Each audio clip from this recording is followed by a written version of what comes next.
The exhibition Saint Francis of Assisi takes you on an 800-year journey from the time of Saint Francis himself. Francis died in 1226 and was canonized just 2 years later, right through to today. And Francis has been an inspiration for artists from the earliest times. But it explores how Francis has been perceived during different periods. The elaborate gilded frame of this object is slightly at odds with the crumpled bit of fabric that's inside the case. But what we're looking at here is actually one of the most extraordinary objects in the entire exhibition. It is considered by many a sacred relic, and it's certainly kept like that in the church of Santa Croce in Florence, where this is from.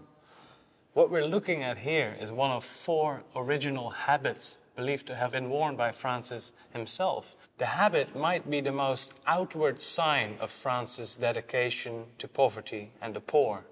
He was the son of a rich textile merchant who left that life behind to live a life of poverty dedicated to Christ. This is Caravaggio's Saint Francis in Ecstasy, which extraordinarily is the earliest surviving religious painting by Caravaggio. And of course he painted Saint Francis. And what he painted here is not the moment of the stigmatization of Saint Francis, but the immediate aftermath of that, which is quite a unique way of addressing the subject of the stigmata. And we see Saint Francis lying on the vegetation, being consoled by an angel. And it's quite an intimate, tender moment, as Francis slowly seems to be waking up, realizing the miracle that has just taken place. Caravaggio is a painter who's closely associated with these strong light and dark effects, and he uses this here very effectively. So the angel and Saint Francis' body in the foreground are bathing in this quite heavenly, beautiful, warm light. And the background is quite dark, so there's a strong contrast. But if you actually look to the background more closely, you see Brother Leo, Francis' companion, sitting there. The iconography of Francis and the birds became very popular, but Stanley Spencer's take on this subject is very unique. Spencer was a British artist, and he painted this in the years following the First World War in a much impoverished Britain. The subject of Francis and the birds spoke to him, but in a very different way.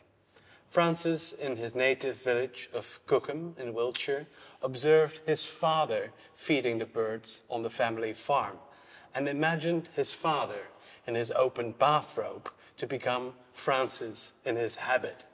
So the Francis you see here, bearded and being chased by ducks and geese, while songbirds perch attentively on the roof, is not your average Francis, but it's in fact the painter's father. Spencer's picture is one of many in this exhibition that takes very old ideas and iconographies about Francis and supplants them in modern times.